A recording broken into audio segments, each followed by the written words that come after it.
The late afternoon sun cast long shadows across the polished marble floors of Prestige Trust Bank, a towering institution in the heart of suburban Oak Ridge. 17-year-old Aisha Jackson stepped through the heavy glass doors, her heart pounding with a mix of pride and nervous excitement. In her hands, she clutched a crisp $7,500 scholarship check, a reward for her relentless dedication, late-night study sessions, and a near-perfect GPA at Oak Ridge Academy, one of the most elite private schools in the district. Her simple navy blazer and pleated skirt bore the school's crest, a quiet testament to her merit, not her family's wealth. Today was her chance to prove she could handle the adult world on her own, a milestone her father, Dr. Malcolm Jackson, had encouraged with a proud, knowing smile that morning. Little did she know, this ordinary errand was about to spiral into a nightmare. Aisha joined the line at the teller counter, her neatly organized folder ID, scholarship letter, and check tucked under her arm. The bank buzzed with the low hum of wealth. Well-dressed clients in tailored suits, the clink of coins, and the faint scent of expensive cologne. She rehearsed her line under her breath. "I'd like to deposit this into my account, please," imagining the teller's nod of approval. But as she reached the front, the air shifted. Linda Pierce, a middle-aged teller with sharp eyes and a pinched mouth, glanced up from her station. Her gaze lingered on Aisha too long, too cold before flicking to the check she slid across the counter. "What's this?" Linda's voice cut through the hum, loud enough to turn heads. She held the check up to the light, her lips curling into a sneer. $7,500? For a kid like you? Aisha's cheeks burned, but she kept her tone steady. "It's my academic scholarship. I have the award letter right here." She reached into her folder, but Linda waved it off, her voice rising like a whip. "Oh please. Where'd you really get this? Steal it from someone's purse?" The accusation landed like a slap, and a ripple of whispers spread through the lobby. Aisha froze, her breath catching as eyes bored into her, some curious, some judgmental. Before she could respond, Linda pressed a button under her desk, and the click of heels echoed across the marble. Margaret Stone, the branch manager, emerged from her office, a formidable woman in her mid-40s, her designer blazer as sharp as her reputation. Her arms crossed, and a smirk played on her lips as she sized Aisha up. "What's the problem here?" she demanded, though her tone suggested she'd already decided. Linda thrust the check forward. "This girl claims it's a scholarship. Looks suspicious to me." Margaret's eyes narrowed, raking over Aisha's uniform, her braided hair, her youth. "Suspicious indeed," she muttered, her voice dripping with disdain. "Let's handle this properly." Without warning, Margaret snapped her fingers, and a burly security guard loomed behind Aisha. His grip clamped onto her arm, yanking her back from the counter. Her folder slipped, papers scattering across the floor, and her phone clattered down, screen cracking on impact. "Get her out of here," Margaret barked, pointing toward the lobby's edge. "She doesn't belong." The guard dragged Aisha forward, her sneakers squeaking against the marble, as the bank's elite clientele watched in stunned silence. This wasn't just a misunderstanding, was the beginning of a storm, one that would soon reveal the rot beneath Prestige Trust's gleaming facade. The marble floor of Prestige Trust Bank gleamed under the harsh fluorescent lights as Aisha Jackson stumbled, her arms still locked in the security guard's iron grip. Her scattered papers, proof of her hard-earned scholarship, lay abandoned behind the teller counter, and the cracked screen of her phone glinted mockingly in the chaos. At 17, she'd faced whispers and sideways glances before, but nothing like this. Margaret Stone, the branch manager, loomed ahead, her designer heels clicking with cold authority. "Take her over there," she ordered, jabbing a manicured finger toward a shadowed corner near the entrance. "She's not going anywhere until I say so." The guard shoved Aisha forward, her shoulder slamming into the wall as he barked. "Stand here. Don't move." Her legs trembled, but she straightened, refusing to let the tears stinging her eyes fall. The lobby's wealthy patrons, men in crisp suits, women clutching designer bags, watched the spectacle unfold. Some averted their gazes, uncomfortable but silent. Others stared openly, their murmurs a low hum of judgment. Margaret strode back to the counter, scooping up Aisha's folder with a sneer. "This," she said, waving the scholarship check like it was a forged lottery ticket, "needs verification. And you? You're not leaving until I'm satisfied." Aisha's voice cracked but held firm. Those are my documents. I just want to deposit my check and go home. Margaret spun around, her smirk twisting into something venomous. Oh, you'll go when I decide, little girl. People like you don't waltz in here with cash like that and expect a free pass. The implication hung heavy, ugly, unspoken but clear as day. Before Aisha could protest, Margaret snapped, Tate, get her out of my sight. The guard, a hulking figure named Tate, grabbed her again, this time dragging her toward a narrow hallway off the lobby. The door to a small windowless room slammed open, and Tate hurled Aisha inside. She tripped, catching herself on a metal chair bolted to the floor. The space reeked of stale coffee and disinfectant, its bare walls closing in like a cage. Sit, Tate growled, towering over her. And don't even think about banging on that door. You make a sound, I'll call the cops and say you're causing trouble. The lock clicked shut, leaving Aisha alone, her heart hammering against her ribs. She reached for her phone, only to remember its shattered remains on the lobby floor. Panic clawed at her chest. She had no way to call her father, no way to escape. Minutes bled into hours. The clock on the wall ticked past 5, then 6, then 7. Her legs ached from standing, her throat dry from pleading through the door. Please, I just need my stuff back, she'd shouted once, only for Margaret's voice to slice through from the other side. Shut up, you fraud. You're lucky I don't have you arrested right now. Aisha sank into the chair, her hands shaking as she pressed them to her face. The humiliation burned, but something sharper flickered beneath the tanger, raw and unyielding.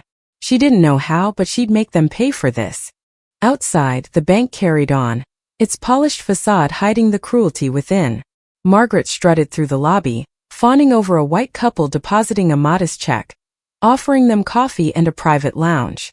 Aisha, locked away, was invisible until the moment she turned their world upside down.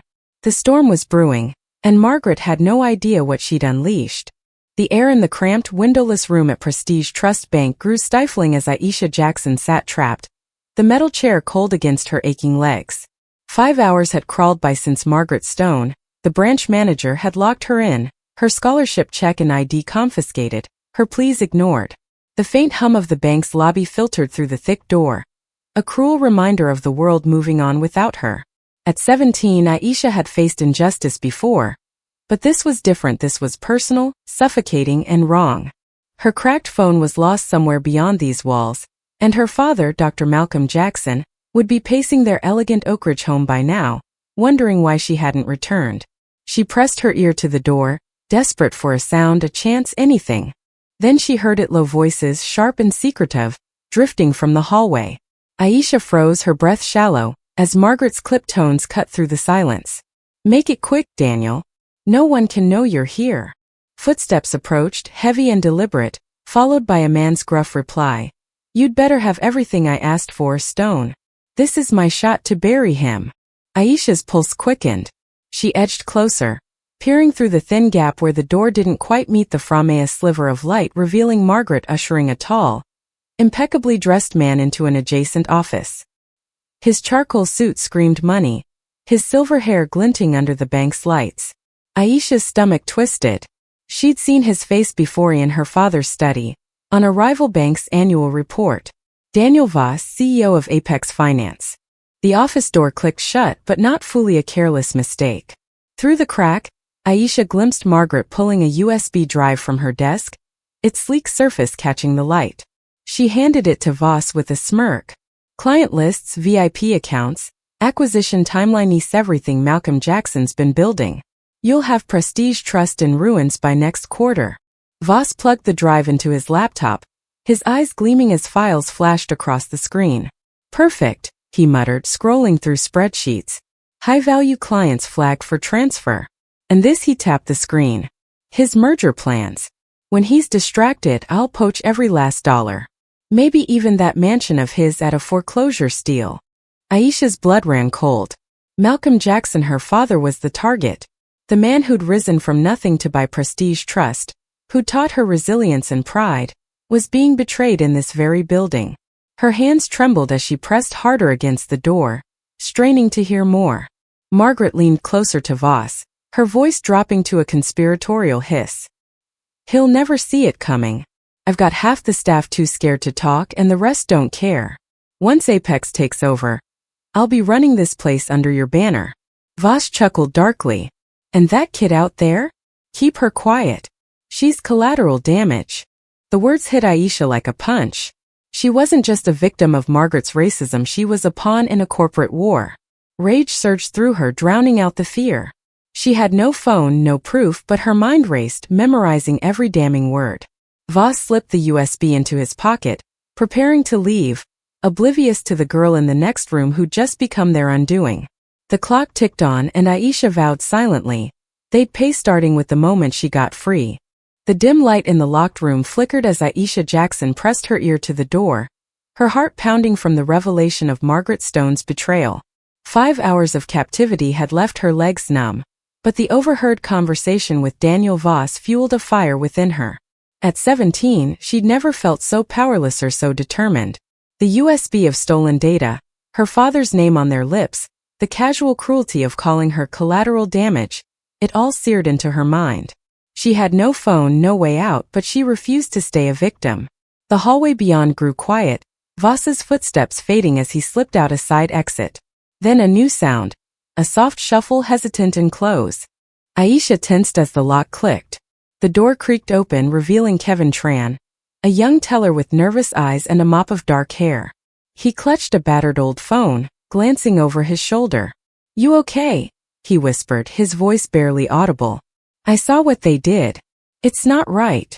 Aisha's breath caught hope, fragile but real. "They've got my stuff," she murmured, her voice hoarse. "I need to call my dad." Kevin hesitated, then pressed the phone into her hand. "I could get fired for this, but I've seen Margaret pull this crap before. Be fast's coming back." Aisha's fingers shook as she dialed, shielding the phone with her body. 2 rings, then her father's deep voice. "Hello. Dad, it's me," she choked out, tears spilling over. "I'm at Prestige Trust. They locked me in, took my scholarship check, everything. Margaret's selling you out to some guy named Voss." Silence, then a steely edge. "Daniel Voss? Are you sure?" "Yes," she whispered, glancing at the door. "They've got your merger plans. They want to ruin you." Dr. Malcolm Jackson's breathing steadied, a calm before the storm. "Stay put, Aisha. I'm coming. Don't let them know who I am yet." The call cut as Margaret's heels clicked closer. Kevin snatched the phone back, but it was too late. The door flew open and Margaret's eyes blazed. "What's this?" she snarled, spotting the device. She lunged, ripping it from Kevin's grip, then turned on Aisha. "You little sneak." Her hand cracked across Aisha's face, a stinging blow that split her lip. Blood trickled down her chin, but Aisha stood tall, defiance flaring. "You'll regret that," she spat, her voice steady despite the pain. Margaret laughed, cold and cruel. "Oh, you're done here." She shoved Aisha back into the chair, barking at Kevin. "Get out before I fire you too." Kevin fled, guilt etched on his face, leaving Aisha alone again but not helpless. Her father was coming, and she'd fight until he arrived. The clock in the locked room ticked past 8 as Aisha Jackson wiped blood from her lip, the sting of Margaret's slap fueling her resolve. Her father's promise echoed in her mind. 30 minutes and he'd be here. The bank's lobby hummed faintly beyond the door, oblivious to the storm brewing. Suddenly, tires screeched outside, and the glass doors burst open. Dr. Malcolm Jackson strode in, a towering figure in a navy suit, his salt and pepper hair glinting under the lights. Behind him, Helen Carter, his sharp-eyed assistant, and a team of lawyers fanned out, their presence a silent thunderclap. Margaret emerged from her office, her predatory smile faltering as she spotted Malcolm. "Welcome to Prestige Trust," she began, but her voice died as he marched past her, eyes locked on the hallway. "Where's my daughter?" he demanded, his tone low and lethal. Tate, the guard, blocked his path, meaty hands raised. "Sir, you can't." Malcolm shoved him aside, the guard stumbling, and kicked the locked door open. Aisha stumbled out, her face bruised, blood staining her uniform. Malcolm's rage flashed, then softened as he pulled her close. "I'm here, baby girl." Margaret's face drained of color. "Mr. Jackson?" she stammered, recognition dawning. Helen stepped forward, icy and precise. "Dr. Malcolm Jackson, new owner of Prestige Trust." We need Aisha's documents now. Margaret scrambled to her office, returning with the folder, her hands trembling. A misunderstanding, she pleaded. Fraud prevention. Malcolm cut her off, his voice steel. You locked my daughter in a room for hours. Beat her. That's your protocol. He turned to Helen. Get the security footage. The screen in the lobby flared to life, replaying Aisha's ordeal. The shove, the confinement, Margaret's slap. Gasps rippled through the staff as Kevin, pale but resolute, slipped forward with the USB. I recorded her meeting with Voss, he said, plugging it in. Margaret's voice filled the room. When Jackson's distracted, we'll take everything. Daniel Voss, intercepted outside, was dragged back in, the stolen USB confiscated from his pocket. His smug grin vanished as police sirens wailed closer. Malcolm faced Margaret, his presence towering. You're done. Helen nodded to security. Escort them out. Voss cursed, struggling as cuffs snapped on, while Margaret's pleas turned to sobs. I didn't know she was yours. Malcolm's eyes burned. She shouldn't have to be mine to be treated like a human. The doors slammed shut behind them and Aisha, bruised but unbroken, stood beside her father, ready to turn this nightmare into change. The aftermath at Prestige Trust Bank was electric. Aisha Jackson, still aching from her 5-hour ordeal, stood in the conference room as her father, Dr. Malcolm Jackson, addressed the assembled staff and board. The security footage in Kevin's recording had exposed Margaret Stone's racism and Daniel Voss's espionage, leaving the room in stunned silence. Malcolm's voice was calm but unyielding. This bank runs on trust. Today it failed my daughter and countless others. That ends now. He gestured to Aisha, who held her blood-streaked scholarship check. She's why we're here. Not just as my child, but as a person you dismissed. Margaret and Voss faced swift justice. Police hauled them away, charged with assault, false imprisonment, and corporate espionage. The USB, brimming with stolen data, sealed their fate. Years behind bars loomed. Aisha, though shaken, found her voice. At a district-wide youth conference weeks later, she stood at a podium, her bruises faded but her spirit blazing. Banks aren't just for the rich or the connected, she declared, clicking through slides on financial equity. They're for everyone. I learned that the hard way. The crowd, students, teachers, bankers hung on her words, her story igniting a movement. Prestige Trust transformed. The room where Aisha had been locked became a training hub, led by Regional Director Talia Reeves. Staff, old and new, sat through sessions on fair service, their faces a mix of shame and resolve. Kevin Tran, the teller who'd risked his job, now sat in Margaret's former office, his nameplate reading Customer Experience Manager. Through glass walls he coached employees, his gestures animated, his mission clear. No one would suffer like Aisha again. The bank's posters swapped smiling white families for diverse faces, a quiet promise of change. Malcolm watched it all, pride in his eyes, but Aisha drove the real shift. Her conference speech birthed a teen financial literacy program, her face on flyers district-wide. She'd turned her pain into power, proving resilience wasn't just surviving, it was rewriting the rules. The bank's rot was gone, replaced by a fragile but growing hope. 3 months later, the sun dipped low as Aisha Jackson sat across from her father at an ice cream shop near Oak Ridge Academy. Her scholarship check was safely deposited, her bruises long healed, and a towering sundae sat between Thema reward after her latest literacy workshop. I keep replaying that day, she said, stirring the melting chocolate. Locked in that room, bleeding, scared, but I kept listening, kept fighting. Malcolm smiled, his spoon pausing. You didn't just fight, Aisha. You won. You exposed a system that hurt more than just you. Margaret Stone and Daniel Voss had crumbled. CNN footage showed Voss shuffling into court, silver hair dulled, facing federal charges. Margaret's sentencing followed assault and espionage, earning her a cell. The FBI dug deeper, unearthing years of Apex's dirty deals, all sparked by Aisha's courage. At Prestige Trust, the flagship branch hummed with new life.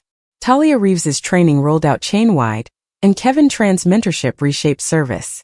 Aisha's program thrived, teens flocking to learn what she'd fought for: financial power for all. Sipping her sundae, Aisha met her father's gaze. I didn't expect this to be the face of something bigger. Malcolm leaned forward, voice warm. You earned it, not because of me, but because you saw the truth and acted. That's real strength.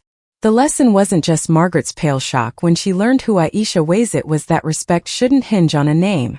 Every person deserved it. And Aisha had made sure Prestige Trust would never forget. Aisha Jackson's Sunday melted into a sweet puddle as she and her father savored their victory. But let's zoom out for a second, because this isn't just a story about one bank gone bad.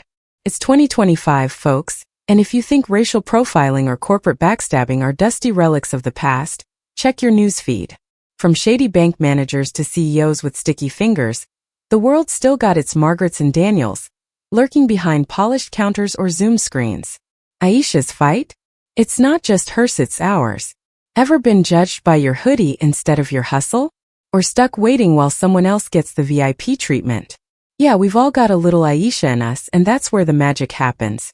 Here's the lesson served with a smirk. Don't mess with a teenager who's got a brain, a backbone, and a dad who owns the joint.